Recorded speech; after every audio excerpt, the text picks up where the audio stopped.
الله أكبر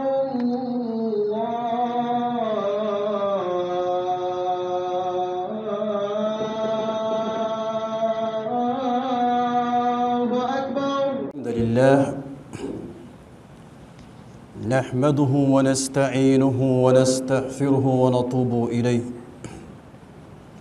ونعوذ بالله من شرور أنفسنا ومن سيئات أعمالنا من يهده الله فلا مضل له ومن يضلل فلا هادي له وأشهد أن لا إله إلا الله وحده لا شريك له وأشهد أن محمدًا عبده ورسوله صلى الله عليه وعلى آله وأصحابه وسلم تسليماً كثيرا أما بعد عباد الله أوصيكم ونفسي أولاً بتقوى الله سبحانه وتعالى يا أيها الذين آمنوا اتقوا الله حق تقاته ولا تموتن إلا وأنتم مسلمون إخوة في الله يقول الله سبحانه وتعالى في كتابه الكريم أعوذ بالله من الشيطان الرجيم وفي أموالهم حق للسائل والمحروم وقال أيضا سبحانه وتعالى يا أيها الذين آمنوا أنفقوا من طيبات ما كسبتم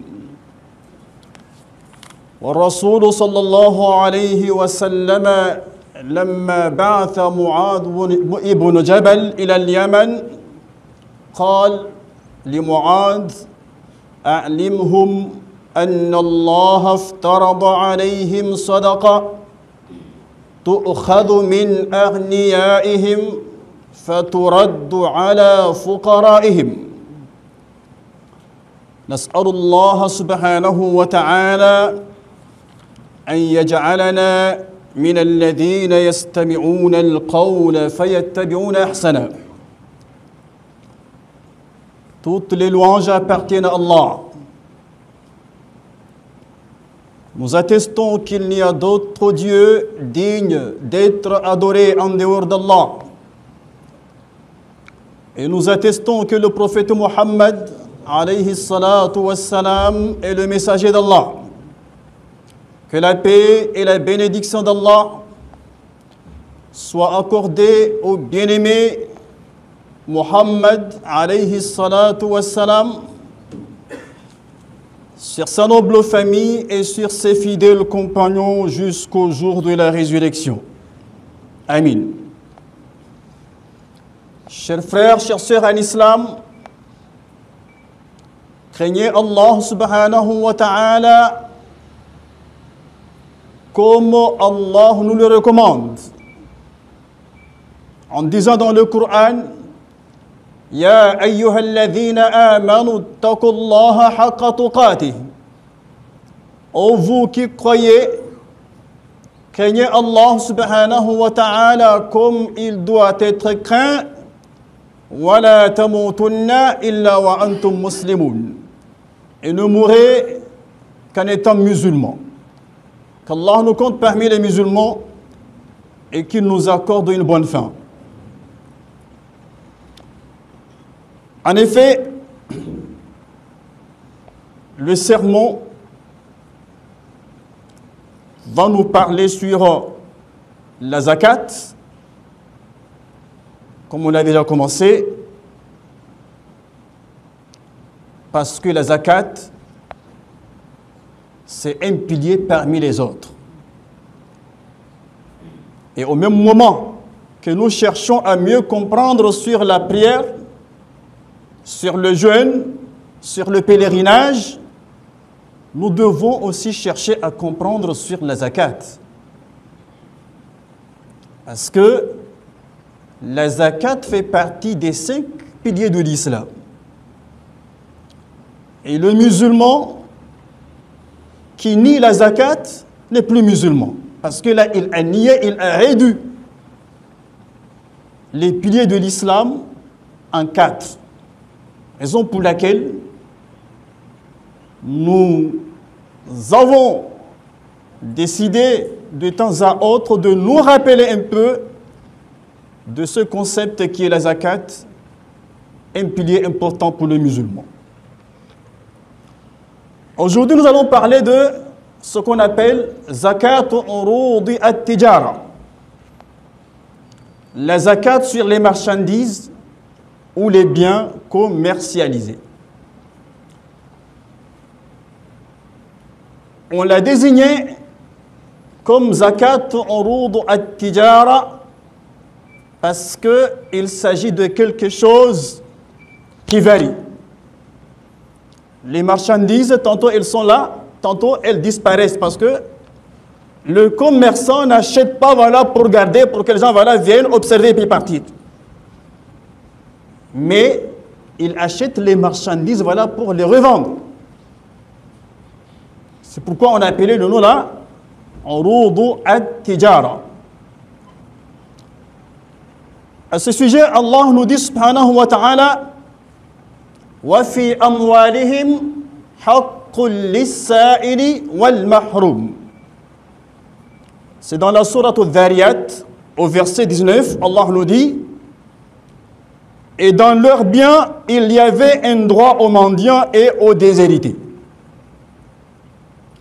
Et dans la sourate Al-Baqarah, au verset 267, Allah nous dit subhanahu wa ta'ala, يا أيها الذين آمنوا أنفقوا من طيبات ما كسبتم.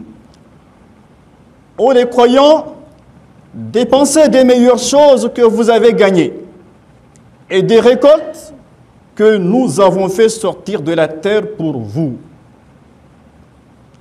Dans ce verset, Allah subhanahu wa ta'ala insiste sur les bonnes choses que nous avons gagnées.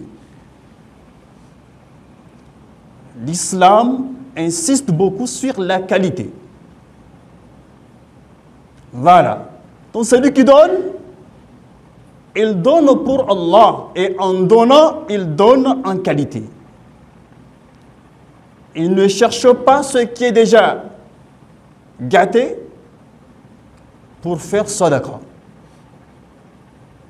On ne donne pas à Allah subhanahu wa ta'ala voilà ce qui n'est pas meilleur, ce qui n'est pas de qualité.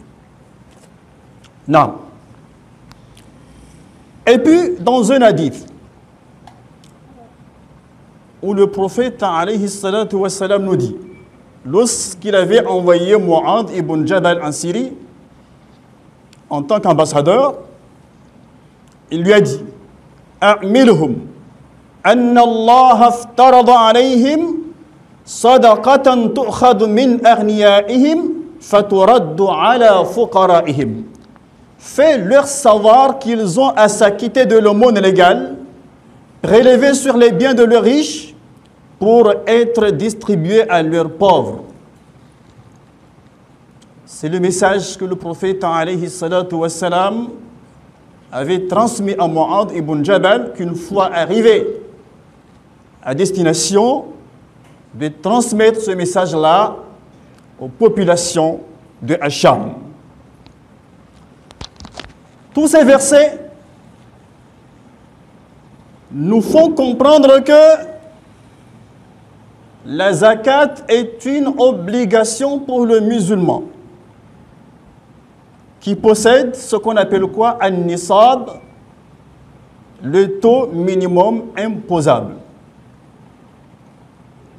Donc celui qui ne possède pas An-nisab, c'est-à-dire qu'il n'a pas les moyens. La zakat ne lui est pas obligatoire. Mais nous demandons à Allah subhanahu wa ta'ala de faire de nous des gens qui vont toujours s'acquitter de la zakat à chaque année. Parce que cela veut dire que quoi?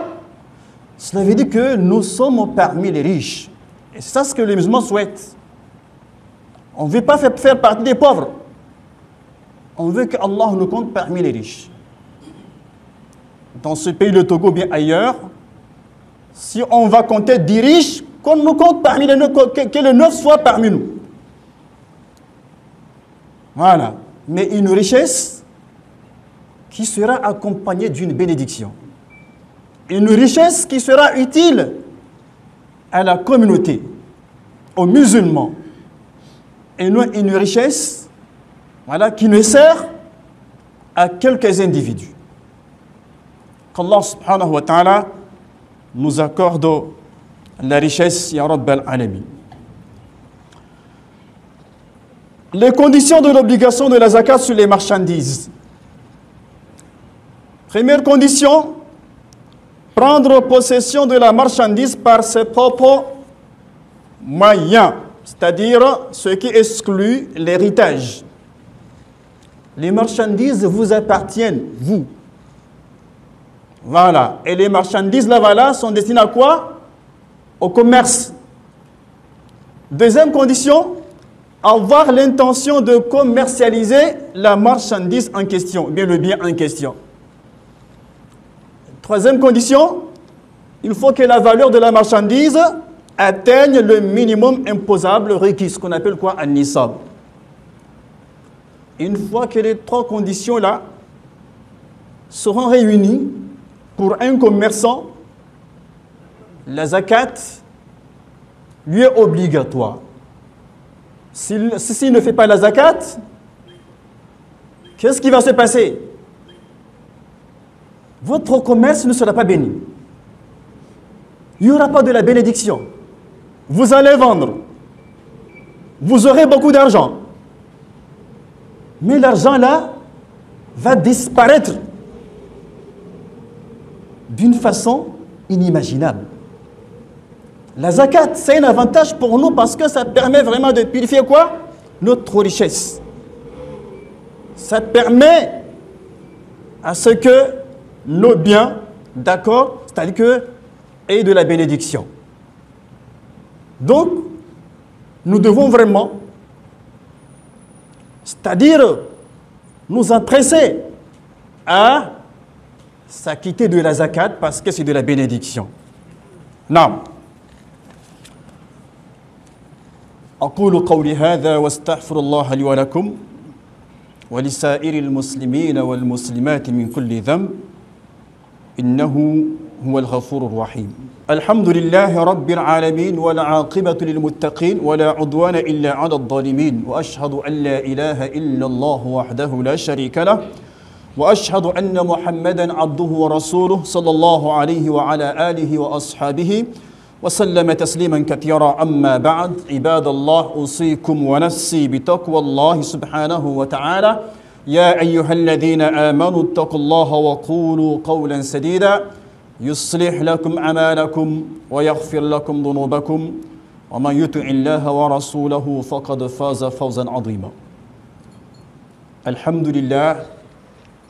La louange appartient à Allah subhanahu wa ta'ala, paix et bénédiction d'Allah sur le prophète Mohammed alayhi salatu wa salam, sur sa noble famille et sur ses fidèles compagnons jusqu'au jour de la résurrection. La zakat, urud al-tijara, comment ça va se faire? Vous êtes commerçant. Que ce soit alimentation générale, prêt-à-porter, vous êtes commerçant, vous avez une boutique que vous gérez, vous vendez des ordinateurs, l'essentiel, vous avez des marchandises à vendre. C'est de ça il est question. Vous avez ouvert votre boutique le mois de Rabi' al-Awwal dans lequel nous sommes. Nous sommes dans le mois de Rabi' al-Awwal. Après Muharram, après Safar, nous sommes dans le mois de Rabi' al-Awwal, le troisième mois du calendrier musulman. Vous avez ouvert une boutique dans ce mois de Rabi' al-Awwal. Jusqu'au mois de Rabi' al-Awwal prochain, vous allez faire le bilan de votre boutique. Vous allez calculer les marchandises qui sont disponibles dans votre boutique. Vous allez calculer la valeur de vos marchandises. C'est-à-dire que si vous les vendez, vous aurez combien? Les marchandises ont une valeur de combien? Voilà. Vous avez calculé, vous avez constaté que les marchandises ont une valeur de 5 millions, 6 millions, 2 millions, ainsi de suite. Première question, est-ce que cette somme-là atteint le nisab, c'est-à-dire le taux imposable? Puisqu'il y a un taux imposable, si ça n'atteint pas, il n'y aura pas de zakat. Nous avons dit que le taux imposable se réfère par rapport à l'or. Il s'agit de 85 grammes d'or ou bien 595 grammes d'argent. Voilà. Alors, si on se réfère par rapport à l'or, le nisab en 2023 est de 3 118 625 francs. Ça, c'est le nisab en 2023, en se référant du prix de l'or sur les marchés internationaux. 3 118 625. Alors, si vous constatez que vos marchandises ont une valeur de 3 100 ou 4 millions, ça veut dire que le nisab est atteint. Le nisab est atteint. Vous calculez en tenant compte du prix de vente, pas au prix d'achat, parce que le prix d'achat avec lequel vous avez acheté les marchandises, ça varie. Vous avez acheté les marchandises, voilà, ça fait peut-être 5 mois. Vous les avez gardées. C'est à partir du 6e mois que vous avez commencé à les vendre. Donc, le prix varie. Donc, raison pour laquelle, voilà, on tient compte du prix de vente des marchandises. Alors, une fois que le nisab est atteint, vous devez prélever 2,5% sur le montant en question pour donner à qui? Aux ayants droit, qui sont au nombre de 8 mentionnés dans le Coran. Concrètement, sur 3 118 624 fois 2,5%, ça fait à peu près 77 975. Sur 3 100 000, vous allez prélever seulement 77 970 pour donner soit à un pauvre, ou bien à deux pauvres, ou bien à plusieurs pauvres. C'est ça ce qu'on vous demande. Le reste là, c'est votre économie. C'est votre économie. Sur 3 millions, vous prélevez moins de 100 000 francs pour que Allah subhanahu wa ta'ala bénisse, voilà, le reste de votre argent. Qu'est-ce qu'il y a de meilleur? La bénédiction. Voilà ce qu'on vous demande. Maintenant, après avoir calculé, vous avez trouvé par exemple, voilà, les marchandises ont une valeur de 500 000 francs.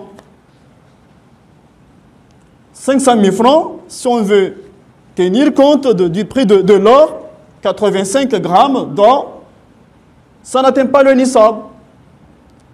Mais si vous êtes quelqu'un qui aime votre religion, qui veut vraiment apporter une aide aux pauvres, qui veut vraiment apporter, voilà, permettre, voilà, aux musulmans de s'épanouir, alors, il faut vous référer à quoi? Au prix d'argent sur le marché. Au prix d'argent sur le marché. On a dit que selon le prix d'argent, voilà, ça fait combien? 595 grammes d'argent. Et ça fait à peu près, voilà, 276 835.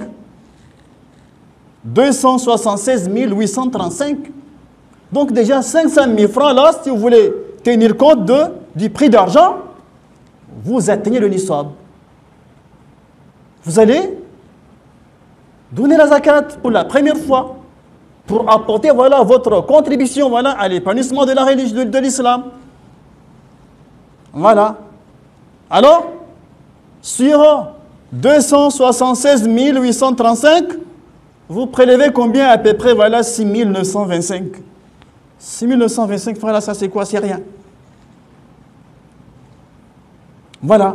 Donc, mais si vous voulez forcément, voilà, tenir compte, voilà, du prix de l'or, ils ne seront pas nombreux les gens qui vont prélever la zakat. Parce que s'il faut attendre, voilà, économiser jusqu'à 3 millions de francs pendant une année entière, je pense qu'à Lomé, ils ne seront pas nombreux les gens qui vont prélever la zakat. Voilà.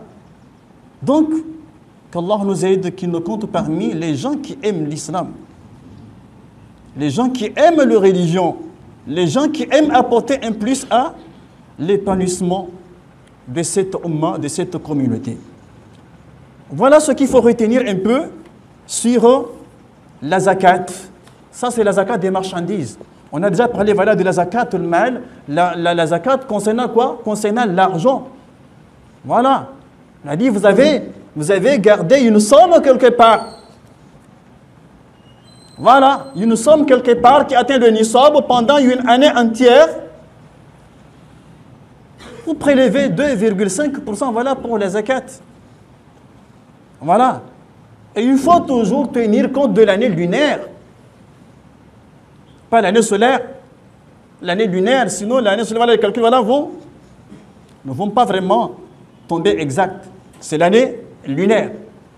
Ce n'est pas forcément le mois de Ramadan. Maintenant, s'il vous plaît, ne confondez pas la zakat à la sadaqa ou bien à la zakat al-fitr. Ça, c'est autre chose. On peut faire sadaqa tous les jours. Ça, ce n'est pas de la zakat obligatoire. Parce qu'il y a des gens, voilà, ils peuvent venir voilà, donner voilà, 5 000 francs à quelqu'un. Mais ça, ce n'est pas la zakat. Ça, c'est sadaqa. On ne vous a pas obligé à le faire. C'est volontaire. Et la récompense vous attend auprès de Allah subhanahu wa ta'ala. La zakat, là, ça c'est obligatoire. C'est une seule fois là dans l'année. Une fois que les conditions voilà, sont réunies. Qu'Allah subhanahu wa ta'ala nous facilite la compréhension de notre religion. Nous allons nous arrêter ici, mais bien, avant qu'on ne termine le sermon, nous avons eu un décès à une de nos mamans, la femme du feu doyen Messiogno, notre doyen, qui est décédé, ça fait, je pense, déjà 2 ans. Sa femme est décédée et je pense qu'elle va être enterrée après la prière de Jumu'ah à Sokodé. Nous allons, Inch'Allah, faire la salat al-janaza pour l'accompagner et accompagner tous les musulmans voilà, qui sont morts dans le monde, Inch'Allah. Qu'Allah subhanahu wa ta'ala pardonne à tous nos morts, qu'Allah leur fasse miséricorde et qu'il leur accorde le paradis al-Firdaws ya Rabb al-Alamin. Qu'Allah subhanahu wa ta'ala nous assiste, qu'il nous facilite, qu'il nous bénisse, qu'il nous protège, qu'il bénisse nos familles, nos enfants qui viennent de commencer l'école. Nous demandons à Allah subhanahu wa ta'ala de veiller sur eux, de leur accorder l'intelligence. Qu'Allah subhanahu wa ta'ala les compte parmi les meilleurs, ya Rabb al-Alamin, ya Arham al-Rahmin. Qu'Allah subhanahu wa ta'ala bénisse nos frères qui font du commerce, ceux qui font les affaires, qu'Allah mette baraka, ceux qui sont des fonctionnaires, qu'Allah subhanahu wa ta'ala leur accorde les meilleures promotions possibles. Nous sommes là avec des professeurs de l'université, qu'Allah subhanahu wa ta'ala les bénisse, qu'Allah les protège, qu'Allah les élève davantage et qu'il les assiste, ya Rabb al-Alamin, ya Arham al-Rahmin. Inna Allah wa malaikatahu yusalluna ala al-nabi. يا أيها الذين آمنوا صلوا عليه وسلموا تسليما اللهم صل على محمد وعلى آل محمد كما صليت على إبراهيم وعلى آل إبراهيم إنك حميد مجيد اللهم بارك على محمد وعلى آل محمد كما باركت على إبراهيم وعلى آل إبراهيم إنك حميد مجيد اللهم أعز الإسلام والمسلمين وأذل الشرك والمشركين ودمر أعداءنا وأعداء الدين وانصر عبادك المخلصين يا رب العالمين اللهم إنا نسألك الأمن والسلام في هذا البلد وفي سائر بلاد المسلمين اللهم إنا نسألك الأمن والسلام في النيجر وفي بوركينا فاسو وفي غينيا وفي مالي وفي كل مكان يا رب العالمين. اللهم عافنا واعف عنا والتف بنا وحفظنا والمسلمين. اللهم اكفنا وإياهم شر مصائب الدنيا والدين. اللهم عج بفرجك علينا وعلى جميع كافة المسلمين. اللهم يسرنا ولا تنسرنا ولا تردنا خائبين. ربنا آتنا في الدنيا حسنة وفي الآخرة حسنة وقنا عذاب النار. وصلى الله على نبينا محمد وعلى آله وصحبه وسلم تسليما كثيرا والحمد لله رب العالمين. قوموا إلى صلاتكم.